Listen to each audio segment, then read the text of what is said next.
Hello दोस्तों, आज की क्लास में वन शॉट रिवीजन लेकर आए हैं लॉगरिथम पे। लॉगरिथम बेसिक, बहुत ही बेसिक है, जो आपको आईआईटी के पर्पज से या फिर और भी सारे टॉपिक हैं जिसमें लॉगरिथम की इस्तेमाल होती है। आज फॉर एग्जांपल कैलकुलस में लॉगरिथम का बहुत ज्यादा यूज है, इसलिए वन शॉट लॉगरिथम का हम रिवीजन लेकर आए हैं। ठीक है, तो हम एज्यूम करें, मैं एज्यूम करूं कि आपको लॉगरिथम पहले से आता होगा। यह डिफाइन कब होता है, जैसे देख लीजिए यहाँ ये मेरा लॉग है, यहाँ जो मौजूद रहेगा उसे हम लोग बेस पढ़ते हैं, और यहाँ जो मौजूद रहेगा लॉग का नंबर होता है या आर्गुमेंट आप पढ़ सकते हैं। इन दोनों में क्या कंडीशन होता है आपको पहले से मालूम होगा। यहाँ जो ए होता है वो हमेशा पॉजिटिव होती है और 1 के बराबर कभी नहीं होती है। यहाँ जो इनपुट डालते हैं या फिर लॉग का जो आर्गुमेंट होता है वो भी पॉजिटिव होता है। यह मैं पहले से एज्यूम करके चलता हूँ कि आपको लॉगरिथम आती है, इसलिए वन शॉट एक रिवीजन है और इस पर हम लोग प्रॉब्लम्स एकदम शुरू से लेकर एडवांस तक करेंगे। ठीक है, जैसे 4 एम एन और ए, ये तीनों के तीनों ग्रेटर देन 0 है, मतलब 0 से बड़ी होनी चाहिए, और ए डॉट इक्वल टू 1, और जो ए है वो 1 के बराबर नहीं होनी चाहिए, क्योंकि लॉग का ए क्या बना है, बेस बना, और बेस कभी 1 नहीं होता है। फर्स्ट प्रॉपर्टीज है, ध्यान से समझते हैं। जैसे लॉग बेस ए और दो नंबर आपस में मल्टीप्लाई हो रही है, तो मैं लॉग को प्लस में कर लिख सकता हूँ, एडिशन में लिख सकता हूँ, और इस पर बहुत अच्छे अच्छे सवाल बनाए जा सकते हैं। दूसरी प्रॉपर्टी है कि जब डिवाइड होंगे आर्गुमेंट तो माइनस में लिख सकते हैं। तीसरी, आर्गुमेंट का कोई पावर होगा तो पावर का पहले लिख सकते हैं, और लॉग बेस ए और एम देख सकते हैं प्रॉपर्टीज। बेस का पावर आएगा तो पावर को रेसिप्रोकल कर देंगे, जैसे n है तो n का रेसिप्रोकल करिएगा तो 1/n हो जाएगा। जैसे 2 का रेसिप्रोकल 1/2, 3 का रेसिप्रोकल 1/3। ठीक है, तो जो भी पावर मौजूद रहेगा मैं उसको रेसिप्रोकल कर मल्टीप्लाई कर दूंगा। इस प्रकार आप देख सकते हैं लॉगरिथम की प्रॉपर्टीज। और भी प्रॉपर्टीज है, जैसे log 1 आ जाए तो इसकी वैल्यू क्या हो जाती है, 0। ठीक है, जब लॉग का बेस और नंबर दोनों सेम हो जाएंगे तब वैल्यू 1 हो जाएगी। लॉग ए और एम, यहाँ अब ये जो प्रॉपर्टी जो बहुत इंपॉर्टेंट है। कभी कभी क्या होता है, जब क्वेश्चन हम बनाते हैं तो हमें बेस जो होता है अपने अनुसार लेना पड़ता है, ताकि क्वेश्चन जो है जल्दी तरीके से बनाया जा सके। जैसे लॉग ए और एम है, तो मैं क्या करूंगा कि ये जो बेस है मैं लॉग की आर्गुमेंट बनाना चाहता हूं, तो ऐसे लिख सकते हैं, अपने अनुसार एक बेस लेंगे, ये आर्गुमेंट में ही रहेगा, और ये जो बेस है ये हमारा आर्गुमेंट की तरह काम करेगा। ठीक है, कभी कभी जब हम क्वेश्चन को सॉल्व करते हैं ये जो हमारा लॉग है, ये नंबर है और ये बेस है, बेस को नंबर बनाना पड़ता है, तो फिर उस वक्त हम क्या करेंगे, ये प्रॉपर्टीज को इस्तेमाल करेंगे। अपने अनुसार बेस ले लेंगे, आप 2 चाहे तो 2 ले लीजिए बेस, 3 4 5 जो क्वेश्चन बनेगा उसके अनुसार आपको मिल जाएगा, मतलब दिमाग में आइडिया आ जाएगा कि बेस क्या लेना है। और यहाँ जो बेस में था लॉग का, वो देखिए आर्गुमेंट बन गया, तो ये भी इंपॉर्टेंट फॉर्मूला है, ऐसे इसे आपको याद रखना है। अब यहाँ जो है ये बहुत ज्यादा इंपॉर्टेंट है, ये जो फॉर्मूला है ये VBI, ये कॉन्सेप्ट है, इसे याद रखने वाली चीजें। यदि कोई भी नंबर के पावर लॉग आ जाए, इस लॉग की बेस में ए है, मतलब ये नंबर और लॉग की बेस दोनों सेम होगी, तो यहाँ जो नंबर है लॉग का वही आंसर हो जाएगा। ठीक है, जैसे मैं एग्जांपल के तौर पर समझा दूं, जैसे 2 log 2 और यहाँ मैंने 3 लिख दिया। ठीक है, तो यहाँ जो बेस है और लॉग की जो बेस है दोनों सेम है, इसलिए मेरा आंसर 3 हो जाएगा। कितना हो जाएगा, 3। ये बहुत ही आसान है। जब हम क्वेश्चन एकदम शुरू से स्टार्ट करेंगे, आपको एकदम एडवांस लेवल तक, या फिर पिछले ईयर का क्वेश्चन मैं लॉगरिथम पर कराऊंगा, देखिएगा बिल्कुल समझ में आएगा, कोई टॉप नहीं है। अब यहाँ देखिए वही प्रॉपर्टी इसमें भी अप्लाई हुई है।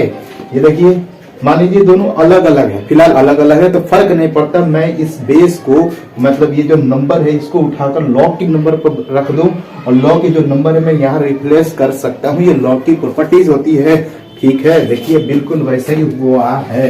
अगर से ये दोनों सेम हो जाते, तब ये दोनों सेम हो जाएंगे तो वैल्यू 1 हो जाता है। 1 होने की वजह से केवल आपको सी मिलता है, ठीक है। लेकिन ये दोनों अलग अलग हैं, इसलिए ये वैल्यू नहीं सेम हुए, तो ये वैल्यू नहीं दे पाए, वैसे ही रह गए। चलिए लॉग की हमारी प्रॉपर्टीज हो गई। अब लॉग पर थोड़ा थोड़ा मतलब बहुत बेसिक बेसिक क्वेश्चन उठाएंगे, उसके बाद से लॉग की प्रॉपर्टीज को इस्तेमाल करते हुए कैसे क्वेश्चन को सॉल्व करना है बताते हैं। तो आइए, बहुत ही छोटा सा एकदम छोटा कॉन्सेप्ट वाला सवाल दिए हैं, ठीक है। अगर से आप इसे बनाना सीख लेते हैं तो हम लेवल धीरे धीरे बढ़ा देंगे, लेकिन पहले आप बहुत ओरिजिन से सीखिए। देखिए जितने सारे क्वेश्चन हैं बहुत ही इजी हैं, मेरे को मालूम है कि जो पढ़ लिए हैं उनके लिए बहुत आसान है, वो बना सकते हैं, लेकिन जो ओरिजिन है जिन्हें बहुत डिफिकल्ट लगता है समझना, उनके लिए आसान बन जाएगा ये लॉगरिथम। उनको देखना है। जैसे हमने जो प्रॉपर्टीज पढ़ा था कि जब लॉग का बेस और आर्गुमेंट इक्वल होगा तो वैल्यू 1 हो जाएगा, और ये भी पढ़ा था जब लॉग का आर्गुमेंट पर कुछ पावर होगा तो पावर पहले आ जाएगा। ये भी पढ़ा था लॉग का बेस का पावर होगा तो पावर पलट कर पहले आएगा, मतलब रेसिप्रोकल आकर रेसिप्रोकल होकर पहले आ जाएगा। यह कॉन्सेप्ट आपको याद रखनी है। ये सारा का सारा क्वेश्चन यूं आप चुटकी बना सकते हैं। सबसे पहली बात, लॉग का बेस और आर्गुमेंट सेम है तो वैल्यू 1, यहां कोई डाउट नहीं है।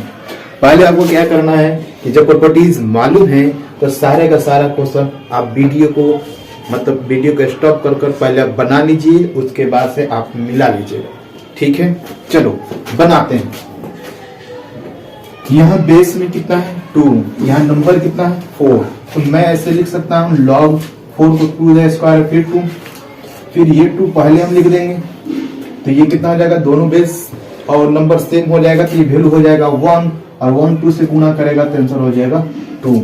या फिर आप ऐसा समझ सकते हैं कि बेस के हम कितनी पावर लिखें, बेस कितना है 2, उसको हम क्या पावर दें कि 4 आ जाए, तो आप कहेगा सर बेस की पावर 2 करेंगे तो क्या आ जाएगा 4, इसलिए हमारा आंसर 2 हो जाएगा, ठीक है। आप इस तरीका से बना सकते हैं या फिर ऐसे बना सकते हैं, योर चॉइस। यहाँ हम 2 की पावर क्या दें कि 8 हो जाए, ताकि सर 2 की पावर 3 दीजिए ताकि 8 आ सकता है, तो ये हमारा आंसर 3 हो जाएगा। यहाँ हम 2 की पावर क्या दें कि रूट में आ जाए, ताकि सर 2 की पावर 1/2 दे दीजिए ताकि वो रूट में हो जाए। देखिए ये जो एक्सपोनेंट है, एक्सपोनेंट जो है थी लॉगरिथम जो है, एक्सपोनेंट का बहुत फार्मूला जो हमारा लॉगरिथम है, एक्सपोनेंट का सभी प्रॉपर्टी आपको आना चाहिए। और ये जैसे हमने √2 लिखा तो √2 को आप दूसरा किस तरह से लिख सकते हैं, 2 द पावर 1/2। हमने यहाँ क्यूब रूट ऑफ 2 लिखा तो मैं इसको दूसरे तरीके से कैसे लिख सकता हूँ, 2 की पावर 1/3। मतलब यहाँ जो मौजूद रहेगा उसको मैं ऐसे लिख सकता हूँ 1/3, 4 रहेगा तो 1/4, 5 रहेगा तो 1/5, ठीक है। ये आप लिखना सीख लीजिएगा तो ये बन जाएगा। अब 3 का हम क्या पावर कर दें कि 81 आ जाए, तो आप कहिएगा सर 4 कर दीजिए, क्योंकि 3 को आपस में 4 बार मल्टीप्लाई करेंगे तो कितना आ जाएगा 81, इसलिए इसका आंसर 4 हो जाएगा। अब इसमें देखिए पहले आप इन दोनों को सॉल्व कर 2 की पावर कितनी आ रही ये पहले चेक कर लीजिए। यहाँ देख सकते हैं आप,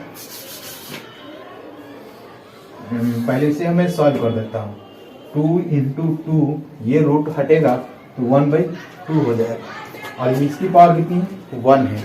तो जब बेस सेम होता है तो पावर को जोड़ देते हैं, तो 1/2 प्लस 1 3/2, तो मेरा हो जाएगा 2 के पावर 3/2, ठीक है।